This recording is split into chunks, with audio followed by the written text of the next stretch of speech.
Lord, Ikaw na ang mag-alis sa mga taong masama sa aking buhay.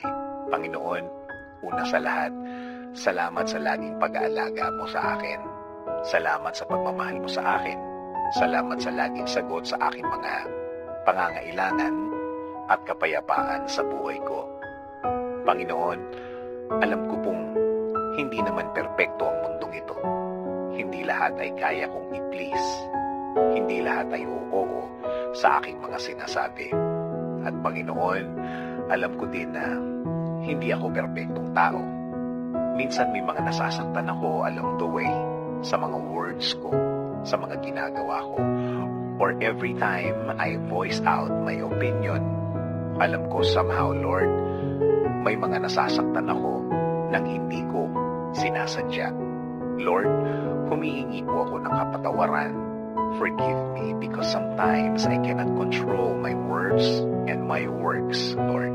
Kahit na mga taong hindi dapat saktan ay nasasaktan ko sa aking mga salita. Forgive me, forgive me, forgive me, Lord.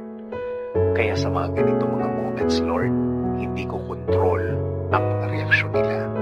Hindi ko alam kung ano ang nasa isip nila. Kaya Lord, humihingi ako ng proteksyon sa inyo. Panginoon, touch their hearts to forgive me, God.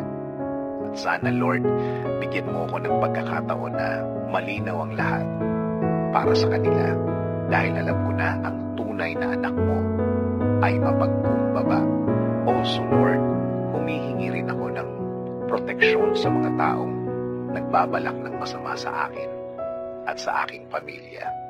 Give us your protection against these people, Lord. Alam ko pong ang mga taong ito ay handang manakit kahit anumang oras. Huwag niyo po silang hayaang magtagumpay na makapanakit sa amin, Panginoon. Sa umpisa pa lang ng plano nila, iparealize niyo po sa kanila, Lord, na hindi maganda sa iba ang manakit. Also, Lord, make them realize na hindi rin ito makagaganda para sa kanilang mga buhay, na walang mabuting itutulot ang manakit ng kapwa. Panginoon, patuloy po kaming nakafocus sa inyong proteksyon at pagmamahal sa amin, na alam namin na hindi mo hahayaan na kami saktan nila, na hindi nyo sila hahayaang maging tagumpay sa intensyon nilang masama. Thank you, Lord, for everything. Thank you, Lord, for the love and faithfulness. This is our prayer. In Jesus' name, Amen. Sabi nga sa Isaiah 54:17, no weapon forged against you will prevail, and you will refute every tongue that accuses you.